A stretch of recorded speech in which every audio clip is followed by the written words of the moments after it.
कक्षा 10 की गणित का ये पेपर है। अर्धवार्षिक परीक्षा 2022-23 के लिए जो आपके पेपर, जिनके पेपर बाकी है वो पेपर जरूर देखें। ये जैसलमेर जिले में पेपर हो चुका है गणित का, तो उनका ये पेपर मेरे को भेजा है, प्रशंसा ने मेरे को ये भेजा है पेपर। आप भी मुझे अपना पेपर भेज सकते हैं व्हाट्सएप पर।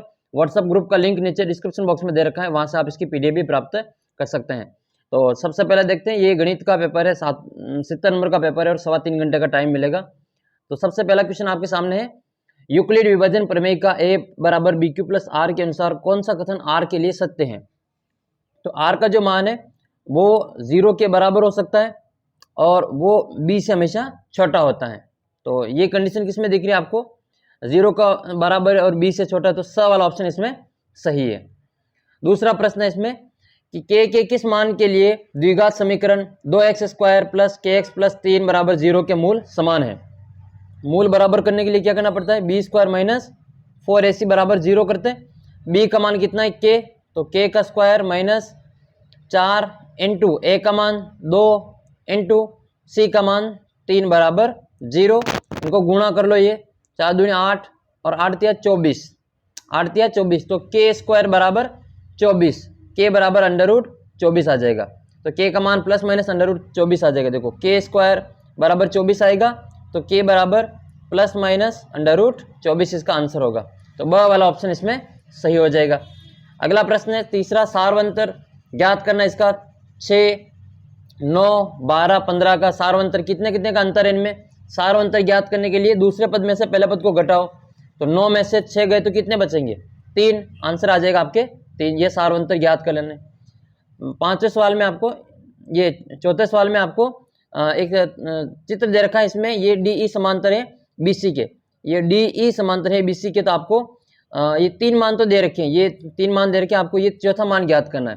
तो जब किसी भी जो त्रिभुज में उसके आधार के समांतर एक रेखा खींची जाती है, तो वो जो रेखा खींचेंगे उसको 2 बराबर अनुपात में बांटेगी। यानी कि AD बराबर क्या हो गया, DB बराबर आएगा AE और बटे में आएगा EC। यानी कि जितना मान AD का है उतना ही AE का होगा, जितना BD का है DB का है उतना ही EC का होगा। तो आपके ये BD का मान दे रखा है कितना है, 3 सेंटीमीटर, तो EC का मान भी कितना हो जाएगा, 3 सेंटीमीटर होगा। तो इसका आंसर आ जाएगा आपके 3 सेंटीमीटर, स वाला ऑप्शन। फिर आपके साइन 90 माइनस ए का मान कितना होगा। ये पूरक सूत्र होता है साइन 90 माइनस ए, साइन 90 माइनस ए ये कोस ए का सूत्र होता है।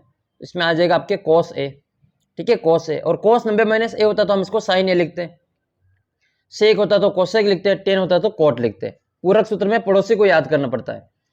फिर आपके ये एक 5 सेमी त्रिज्या का वृत्त के स्पर्श बिंदु P से स्पर्श रेखा PQ केंद्र O से जाने वाली एक रेखा से बिंदु Q पर इस प्रकार मिलते हैं कि OQ है जो 12 सेंटीमीटर है। आपको PQ की लंबाई ज्ञात करनी है। इसका जो आंसर आएगा आपके अंडर रूट 119 इसका आंसर आ जाएगा।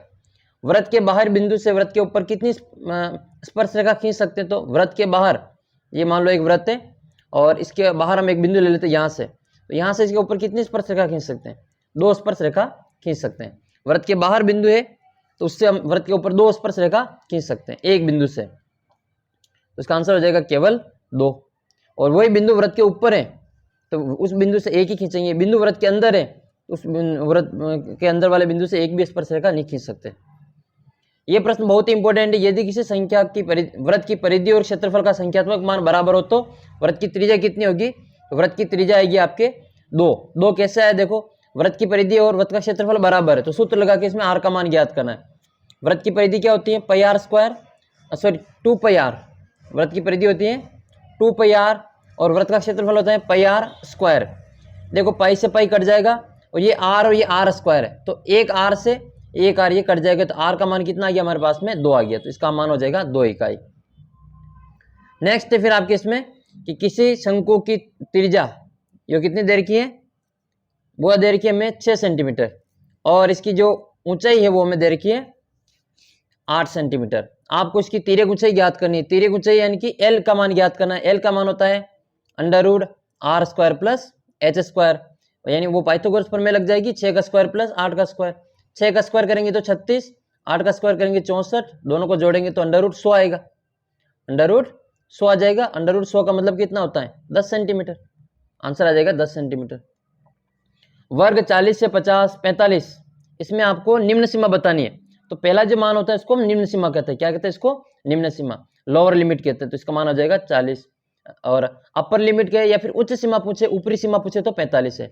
इनकी वर्ग चिन्ह पूछे, इनका वर्ग चिन्ह, तो फिर इन दोनों को जोड़ के 2 का भाग देते हैं। और वर्ग अंतराल पूछे तो इनमें फिर आपको बड़ी में से छोटी को घटा लेना है। 45 में से 40 को घटाएंगे तो 5 का अंतर आ जाएगा। अगला प्रश्न देखते हैं। देखो ये सभी प्रश्न आपके जिनके पेपर बाकी है तो वो एक बार इनको जरूर देखना, काफी आपको फायदा मिलेगा। और आपके पास में भी कोई जो गणित का, विज्ञान का पेपर हो तो आप मुझे भेज सकते हैं, मैं उसका वीडियो सॉल्यूशन आपको करवा दूंगा। ठीक है, अगला प्रश्न देखते हैं हम इसमें। और चैनल को सब्सक्राइब कर लेना, बोर्ड एग्जाम के लिए आपके काफी फायदा मिलेगा इस चैनल पर, तो आप चैनल को जरूर सब्सक्राइब करें।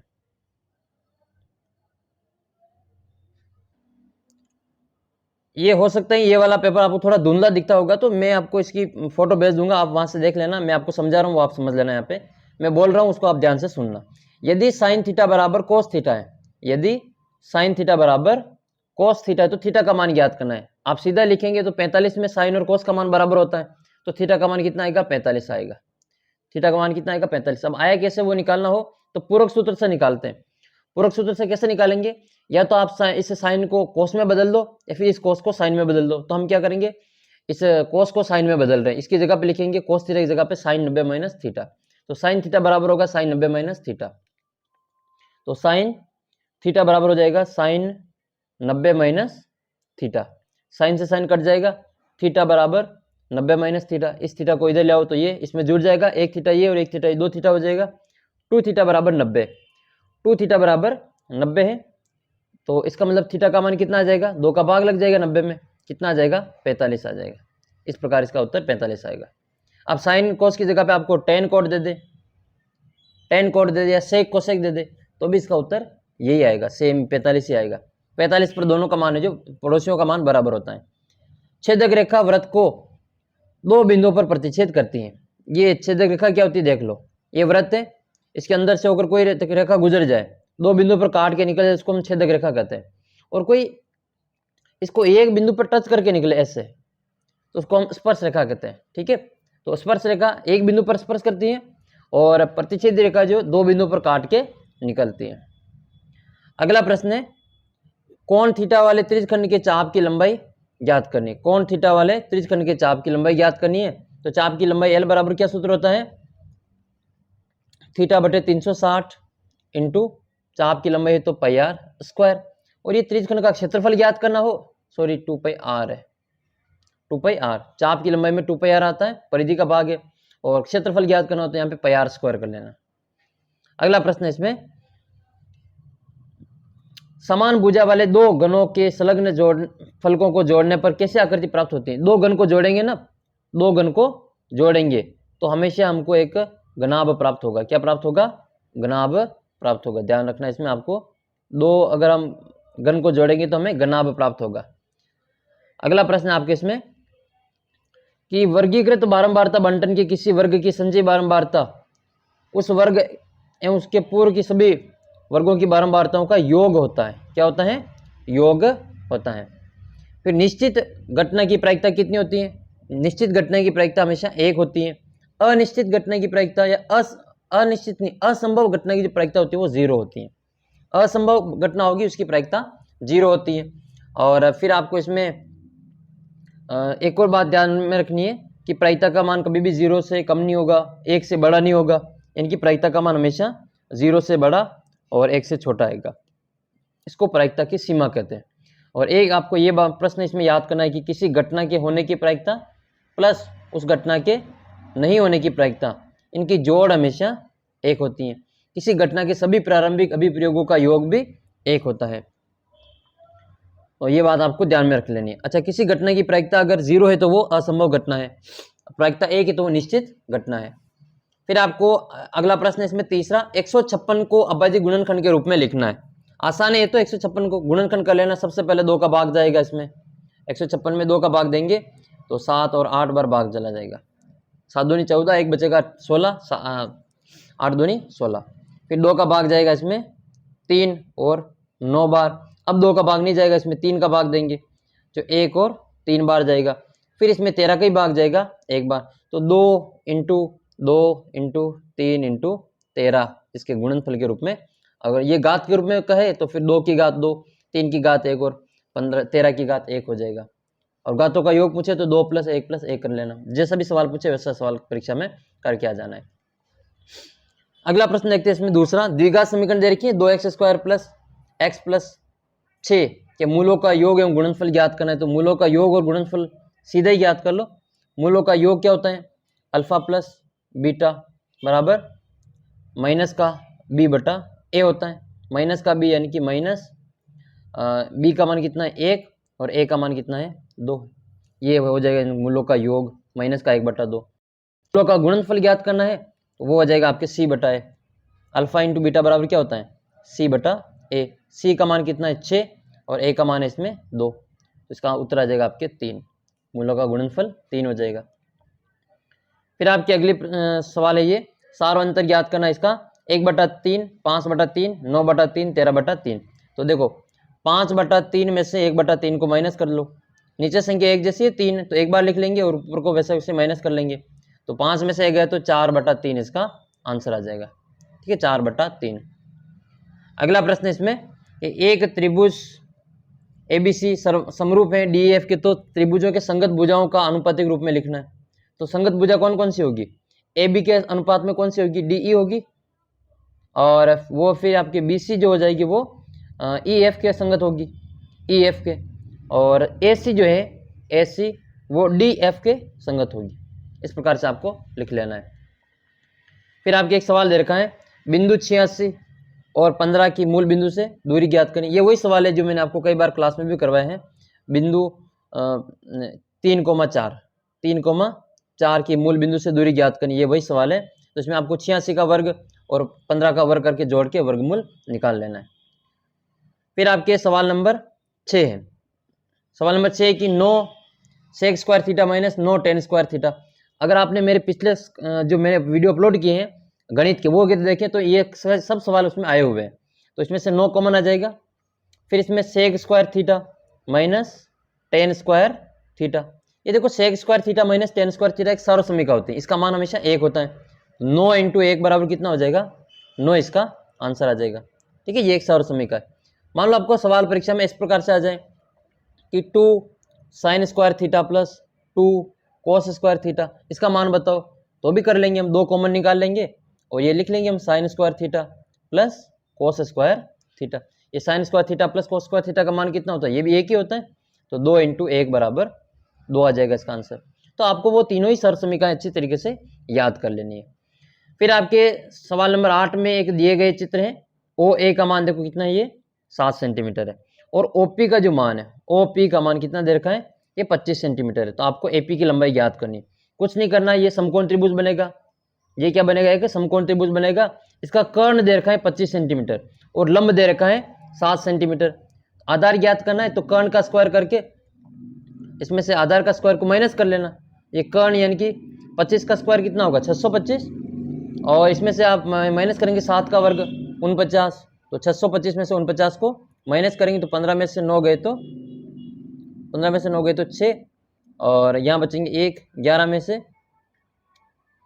यहाँ बचेंगे 4, 11 में से 4 यहाँ बचेंगे 7, और ये 576 किसके वर्ग होते हैं 24 के वर्ग है। तो इसका आंसर आ जाएगा आपके 24 सेंटीमीटर। ये आपके वही पाइथागोरस प्रमेय लगे। ये संख्या फिक्स है, कभी 7, 24, 25 है, 2, 3, 4, 5 है, 6, 8 और 10 है, 5, 12 और 13 है। ये संख्या आपको रट के रख लेनी है, पाइथागोरस प्रमेय में बहुत काम आएगी आपके। फिर आपको 7 सेंटीमीटर का रेखाखंड खींच के उसको 3:4 में विभाजित करना, ये आपके रचना वाला सवाल है, तो आप देखना इसको थोड़ा। 21 सेमी त्रिज्या वाले वृत्त के चाप द्वारा केंद्र पर अंतरित कोण ये हो 60 डिग्री। तो उसमें चाप की लंबाई ज्ञात करनी है, बहुत ही आसान है ये। थीटा का मान कितना दे रखा है 60 डिग्री, और आर का मान कितना दे रखा है 21 सेंटीमीटर। तो इसमें हम चाप की लंबाई का सूत्र क्या लगाते हैं, चाप की लंबाई L बराबर सूत्र होता है थीटा बटे 360 इंटू 2πr। आसान है ये। थीटा की जगह 60 लिख लेंगे, थीटा की जगह पे 60, पाई की जगह पे 22/7, आर की जगह पे 21 लिख लेंगे। ये देखो अभी हम सवाल को आगे करते हैं, तो इसको हम आगे लिखेंगे 60/360 इंटू 2 इंटू 22/7 इंटू 21 लिखेंगे। तो ये लिखेंगे हम 60/360 इंटू 2 इंटू 22/7 इंटू 21 आ जाएगा। ये 0 से 0 कट जाएगा, 6 के पहाड़े से 36 6 बार कटेंगे, और ये 7 के पहाड़े से 21 3 बार कट जाएंगे। इसके अलावा ये 2 के पहाड़े से 2 1 बार, और 6 कटेंगे 3 बार, 3 के पहाड़े से 3 1 बार, और ये 3 कटेंगे 1 बार। क्या बचा? केवल हमारा 22 बचा। तो इसका आंसर कितना आएगा? आपके 22 आ जाएगा। करना देखिए इस सवाल को आपके, और आंसर नहीं आए तो मैं आपको वापस समझा दूंगा। फिर आपके है कि माध्यक, माध्यक और बहुलक में आपको अनुपातिक अनुभाविक संबंध लिखना है। ये बहुत ही महत्वपूर्ण सवाल है, आप इसको जो याद कर लेना। और ये इसका जो ये अनुभाविक संबंध लिखना है। अगर आप गणित की किताब देखोगे तो आपके पेज नंबर 313 पे नीचे एक टिप्पणी में एक लाइन लिखी हुई है कि इन तीनों केंद्रीय प्रवृत्तियों के मापकों में एक अनुभाविक संबंध है जो निम्न प्रकार होता है। तो वो संबंध क्या होता है? 3 माध्यक बराबर बहुलक, 3 माध्यक बराबर बहुलक प्लस 2 माध्य। ये आपको अभी यहाँ पे साफ नहीं दिख रहा हो तो आपकी किताब का जो पेज नंबर 313 है उसके नीचे लिखा हुआ है टिप्पणियां में, ध्यान रखना। और ये आपको मोस्ट इंपॉर्टेंट है, परीक्षा में आपके बोर्ड एग्जाम में पूछा जाएगा, इसको आप याद कर लेना। ठीक है, तो ये सूत्र आपको पक्का सभी को याद होना चाहिए, आपके परीक्षा में वापस पूछा जाएगा। अगला सवाल देखते हैं हम इसमें। फिर ये आपके ये 11वां सवाल है। ये यदि पीई का मान 0.05 हो तो पीई बार का मान आपको ज्ञात करना है। तो ये सवाल जो आपको मिलेगा वो आपके प्रायिकता वाली जो प्रश्नावली उसमें मिल जाएगा आपका 5वां सवाल। ठीक है, ये 5वां सवाल है पेज नंबर 338 पे। तो ये पीई का मान दे रखा है आपको 0.05, पीई बार का मान ज्ञात करना, या फिर इसको ई नहीं भी कहते हैं, ई नहीं कह दो या पीई बार कह दो, दोनों एक ही बात है। पीई बार का मान ज्ञात करना है तो हम इसको एक में से घटा लेंगे, क्योंकि हम जानते हैं कि पीई प्लस पीई बार इसका जो मान होता है वो एक होता है, तो हमें ये मान तो दे रखा है 0.05, आपको ये मान ज्ञात करना तो इसको एक में से घटा लेना। तो ये वैसे लिख के बराबर में एक, इसको इधर पक्षांतर करेंगे तो माइनस में हो जाएगा ये। तो 1 माइनस 0.05, एक में से 0.05 को माइनस करेंगे तो इसका जो आंसर आएगा वो 0.95 इसका आंसर आ जाएगा। फिर आपके 12वां सवाल है ये, शंकु के चिन्ह का संपूर्ण पृष्ठीय क्षेत्रफल ज्ञात करने का सूत्र लिखना है। ये जो सवाल है ये आपके दिया गया सूत्र आपके पेज नंबर, आपकी किताब जो ये 13वीं प्रश्नावली का जो लास्ट में आपका सारांश दे रखा है 284 पेज नंबर पे, उसका आपके सूत्र नंबर चौथे का सूत्र आपको तीसरा सूत्र, चौथे का तीसरा सूत्र देखो, इसमें आपको लिखा हुआ है ये शंकु के चिन्ह का संपूर्ण पृष्ठीय क्षेत्रफल pi L r1 plus r2 plus pi r1 square plus r2 square. तो ये आपके वहां से सूत्र दिया गया है 284 पेज नंबर का लास्ट जो सूत्र दे रखा है चौथे का तीसरा, उसमें आपको ये शंकु का सूत्र मिल जाएगा। तो ये आपको याद कर लेना। अब आपको ये शंकु के तीनों ही सूत्र याद कर लेना, आयतन का भी, वक्र पृष्ठीय क्षेत्रफल और संपूर्ण पृष्ठीय क्षेत्रफल भी आपको याद कर लेना है, इसको यहाँ से याद कर लेना। फिर आपके ये सवाल नंबर 5 है, द्विघात समीकरण 2x स्क्वायर माइनस का 6x प्लस के 3, इसमें मूलों की प्रकृति ज्ञात करनी है। मूलों की प्रकृति ज्ञात करने के लिए हम क्या करते हैं? विविक्ति कर ज्ञात करते हैं डी का मान। और ये जो सवाल है आपके जो 4.4 प्रश्नावली उसके पहले का आपके तीसरा सवाल है, पहले का तीसरा सवाल है, आप देखना किताब में पेज नंबर बता दूं मैं आपको 100 पे ये प्रश्न दे रखा है आपके पहले का तीसरा। तो आपको यहाँ से मिल जाएगा ये सवाल, 2x square minus 6x plus 3 मूलों की प्रकृति ज्ञात करनी। तो पहले एबीसी का मान देखो, ए बराबर कितना आएगा? ए बराबर आ जाएगा 6, बी बराबर ए बराबर 2 है, ए बराबर 2 है, बी बराबर माइनस का 6 है, और सी का मान 3 है। सी का मान कितना है? 3 है। विविक्ति कर ज्ञात करने के लिए वही सूत्र लगाएंगे, B square minus 4ac, B square minus 4ac। B square का मतलब क्या हुआ? माइनस के 6 का स्क्वायर माइनस 4 इंटू ए का मान 2 इंटू सी का मान कितना है? 3। तो ये 6 का स्क्वायर कितना होगा? माइनस का 36 का, माइनस के 6 का प्लस का 36, और 4 दूनी 8, 8 तिया 24, 36 में से 24 को माइनस करेंगे, 36 में से 24 को माइनस कर लो, तो ये 36 माइनस 24 तो 12 बचेंगे। तो देखो डी का मान कितना है? 36 माइनस 24, 36 माइनस 24 बराबर 12, और डी का मान देखो 0 से बड़ा है, प्लस की संख्या है। अगर किसी भी द्विघात समीकरण के विविक्तिकर का मान 0 से बड़ा है तो उसके मूल वास्तविक होते हैं, और ये बड़ा है इसलिए इसके मूल दोनों अलग अलग होंगे। तो इसमें आप क्या लिखोगे? मूल वास्तविक और दोनों असमान होंगे, तो ये आपको इसमें लिखना है। और डी का मान 0 के बराबर आ जाए तब आप लिखेंगे मूल वास्तविक और बराबर है, और डी का मान 0 से छोटा आ जाए तब आपको लिखना है मूल काल्पनिक, इनका अस्तित्व नहीं, इनको हम नहीं ज्ञात कर सकते हैं। फिर आपके सवाल नंबर 6, फिर ये अगला सवाल जो छठा सवाल है, ये आपकी किताब में आपकी प्रश्नावली 6.3 का सवाल नंबर 2, ठीक है, आपके पेज नंबर 153 पे दे रखा है सवाल।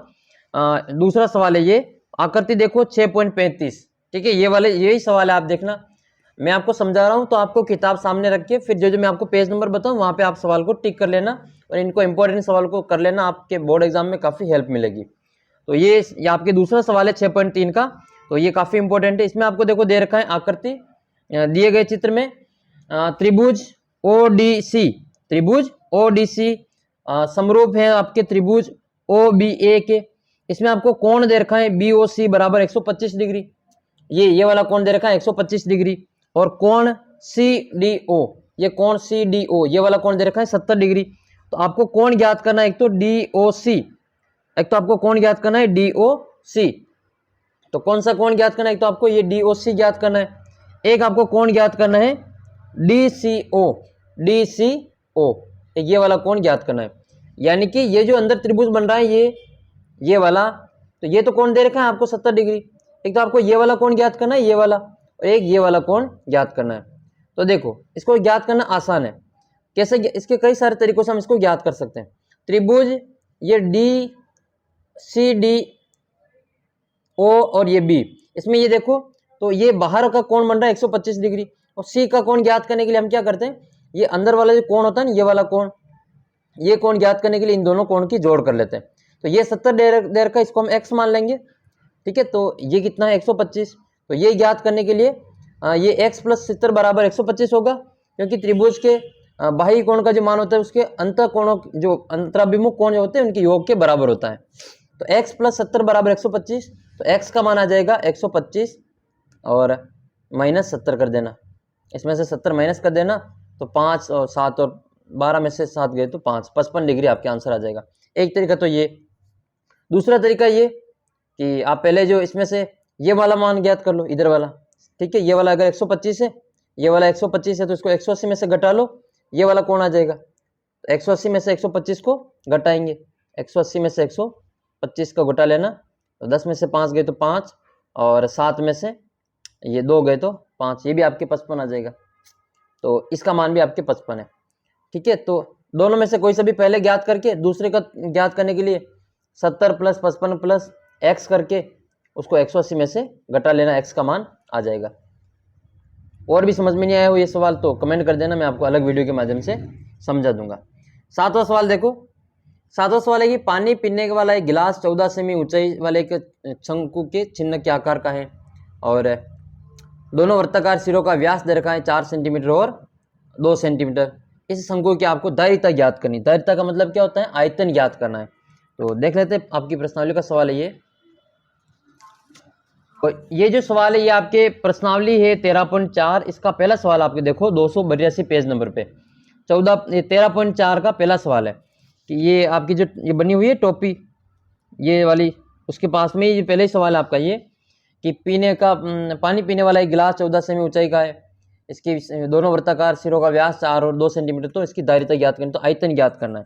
तो इसका छिन्न कहिए, ठीक है, पूरा शंकु नहीं, इसके ऊपर टोपी काटी हुई है। तो छिन्न का जो आयतन का सूत्र है वो क्या होता है, छिन्न के आयतन का सूत्र होता है 1/3 πh r1 का स्क्वायर प्लस r2 का स्क्वायर प्लस r1 r2। ये आपके सूत्र लगाना, इसमें आपके पीछे दे रखा है 284 पेज पे चौथे का पहला सूत्र, शंकु के छिन्न का आयतन, उसमें h की जगह पे तो आप लिखोगे 14 और ये व्यास दे रखा है, ध्यान रखना ये r का मान नहीं है, पहले r का मान ज्ञात करो, 4 में 2 का भाग देंगे तो r1 का मान आ जाएगा 2 और 2 में 2 का भाग दोगे तो r2 का मान आ जाएगा 1। इस प्रकार से इसमें r1 r2 और h का मान ज्ञात करके मान लिख के फिर आप कर लेना। 8वां सवाल है आपके, एक पासे को एक बार फेंका जाता है, अभाज्य संख्या प्राप्त करने की प्रायिकता कितनी है। तो ये तो मैंने कितनी बार करवा रखा, आपको समझ में आ गया होगा। ये तो 3/6 1/2 इसका आंसर आता है। सम संख्या पूछ ले पासे में तो भी 3/6 1/2 आएगा, विषम पूछ ले 3/6 1/2 आएगा। ये तो सवाल आपको मुक्त जुबानी याद हो गया होगा अब तक। तो जो रेगुलर जुड़े हुए चैनल में उनको तो काफ़ी फायदा होने वाला है। आप चैनल को सब्सक्राइब करके रख लेना, गारंटी है मेरी कि आप जो गणित में सबसे अधिक अंक प्राप्त करेंगे। 9 नंबर का सवाल आपके हैं कि बहुपद दे रखा है टी स्क्वायर माइनस 3, इससे इस बहुपद को भाग देना है 2t4 plus 3t3 minus 2t2 minus 9t minus 12 को भाग देकर, और यह हमें पता करना है कि क्या प्रथम बहुपद द्वितीय बहुपद का एक गुणनखंड है या नहीं है। तो गुणनखंड होने का मतलब ये है कि शेषफल अगर 0 आ जाए तो ये इसका गुणनखंड है, शेषफल 0 नहीं आए तो ये इसका गुणनखंड नहीं है। जैसे मान लो आपको पूछे कि 2 4 का गुणनखंड है कि नहीं है, तो हम 4 में 2 का भाग देके देखेंगे, 2 दूनी 4, देखो शेषफल 0 आ गया, इसका मतलब ये 2 4 का गुणनखंड है। यही अगर हम जो 7 ले लेते कि 2 है जो 7 का गुणनखंड है कि नहीं है, तो देखो भाग देके 2 तिया 6, शेषफल कितना बचेगा 1, शेषफल 0 नहीं, इसका मतलब ये इसका गुणनखंड नहीं है। ऐसे आपको पता करना है, तो आप भी इसमें भाग देके पता करना। फिर आपके ये अगला सवाल है, ये 10वां सवाल है 636 योग प्राप्त करने के लिए एपी 9 17 25 9 17 25 में कितने पद लिए जाने चाहिए। देखो इसमें योगफल दे रखा था, आपको इसमें एसएन वाला सूत्र लगाना पड़ेगा। एसएन वाला सूत्र लगा के इसमें पहला पद दे रखा है 9 और डी का मान ज्ञात कर लेंगे। 17 में से 9 को घटाएंगे, 17 में से 9 को घटाओ कितने बचेंगे, तो ये इसमें 8 इसका सार अंतर आ जाएगा। 17 में से 9 को घटाएंगे तो 8 इसका सार अंतर आ जाएगा। फिर आपको जो योग वाला सूत्र लगाना है, एसएन वाला सूत्र लगा के इसमें आपको ये सवाल करना पड़ेगा। तो आपकी किताब का जो सवाल नंबर प्रश्नावली आपके है 5.3 के नीचे जो चौथा सवाल दे रखा है ना, वो वाला देखो, देखिए यही सवाल है आपका, यहीं से पूछा गया ये। तो ये सवाल आपको करना है, इसमें एन का मान ज्ञात करना है, एक द्विघात समीकरण बनेगी और एन का मान इसमें ज्ञात करना है।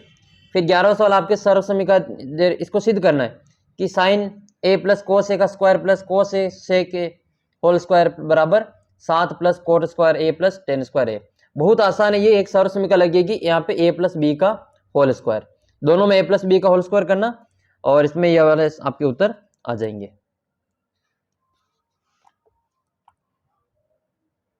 ये सवाल आपको कहाँ मिलेगा, तो ये आपको पेज नंबर 214 प्रश्नावली है आपकी 8.4, इसका 5वें का जो सवाल नंबर आपके 8 है, यही सवाल है आपके, ठीक है। आपको वहां से इसको समझ लेना है, नहीं समझ में आए तो आपको अलग वीडियो के माध्यम से और समझा देंगे।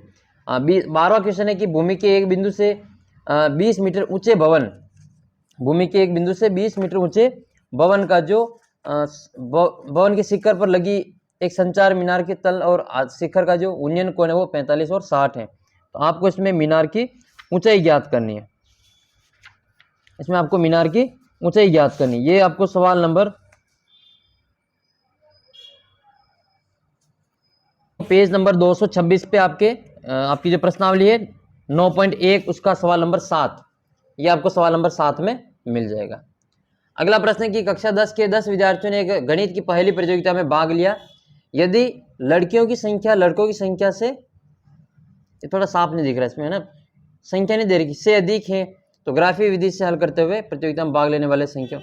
ये सवाल थोड़ा साफ, यहाँ पे संख्या नहीं दे रही कि कितना अधिक है, ये थोड़ा सा दिख नहीं रहा है, तो ये और हम देखेंगे। इसका नीचे वाला देख लेते हैं। नीचे वाला ये है कि 5 पेंसिल और 7 कलमों का मूल्य 50 रुपये है, 7 पेंसिल और 5 कलमों का मूल्य 46 रुपये है। तो ग्राफी विधि से हल करते हुए एक पेंसिल और एक पेन का मूल्य ज्ञात करना है। इसमें आपको पेंसिल को x मान लेना है और कलम को y मान के इसमें पहले 2 समीकरण बनेगी। देखो पहली समीकरण क्या बनेगी, ये 5x प्लस 7y बराबर हो जाएगी 50, एक समीकरण ये बन गई। इसी प्रकार से दूसरी समीकरण बना लेना 7x प्लस 5y बराबर 46। इन दोनों समीकरण को हल करके ग्राफी विधि से ग्राफ बनाना पड़ेगा, तो इसको आप उस विधि से हल करके एक्स वाई का मान ज्ञात करना, वो हमारा आंसर आ जाएगा। फिर नेक्स्ट आपके क्वेश्चन, अच्छा ये जो पेंसिल वाला सवाल है ना, ऊपर अभी हमने देखा था ये अथवा वाला सवाल, ये तो ये सवाल आपको मिलेगा आपकी किताब के प्रश्नावली 3.2 उसके पहले का दूसरा 55 पेज नंबर पे आपको पहले का दूसरा जो सवाल है वो यहाँ पे मिल जाएगा। 5 पेंसिल 7 कलमों का मूल्य दे रखा है यहाँ पे 50, तो वही सवाल आपको यहाँ से आपने कर रखा होगा कॉपी में, तो उसको वहाँ से समझना इसको एक बार। अगला सवाल है 14 नंबर आपके, ये 7वीं प्रश्नावली का है। एक तो ये है कि यदि ए बी क्रमशः दे रखे बिंदु बी के पी के निर्देशांक ज्ञात करने ताकि ए पी बराबर 3/7 ए बी हो और पी बिंदु ए बी पर स्थित है। यह आपके 7.1 का सवाल है। इसके अथवा में सवाल दे रखा है त्रिभुज के शीर्ष दे रखे, इन त्रिभुज के भुजाओं के मध्य बिंदु से बनने वाले त्रिभुज का क्षेत्रफल ज्ञात करना है। ये वेरी वेरी मोस्ट इंपोर्टेंट सवाल है आपके 7.3 का, जो त्रिभुज का क्षेत्रफल वाली प्रश्नावली है 7.3, उसमें ये सवाल आपको वहां से हूबहू देखने को मिल जाएगा। तो ये आपके 7.3 निकाल लेते हैं और वहां पर इसको देख लेते हैं। और ये जो ऊपर वाला सवाल है आपके, ये 7.2 का सवाल है ये, और ये सवाल है आपके 8वां सवाल। ऊपर वाला जो सवाल है ये 8वां सवाल है, और ये नीचे वाला जो सवाल है 7.3 का सवाल नंबर, ये मध्य बिंदु का जो क्षेत्रफल है आपको ज्ञात करना है। तो ये आपके तीसरा सवाल है ना, 0 1 2 1 3 0, ये आपके 7.3 का तीसरा सवाल है। इसमें आपको आधा ही ज्ञात करना है, अनुपात आपको वापस नहीं निकालना है। तो जहां पूछा उतना ही आपको करके आ जाना है। फिर आपकी त्रिभुज वाली प्रश्नावली का सवाल है ये, छठी प्रश्नावली का, आप वहां से इसको देखना। और ये आपकी रचना है, 5 सेंटीमीटर का एक वृत्त खींचना है और 2 स्पर्श रेखाओं की रचना ऐसे करनी जो परस्पर 60 डिग्री के कोण पे झुकी हुई है। आप मोस्ट इंपोर्टेंट सवाल है ये, हर बार एग्जाम में पूछा जाता है, बहुत ही आसान है। पहले केंद्र पे कोण ज्ञात करेंगे 120 डिग्री का, ठीक है। ये वाले कोण जैसे इस प्रकार से लाइन बनेगी, तो पहले आपको यहाँ पे कोण ज्ञात करना पड़ेगा।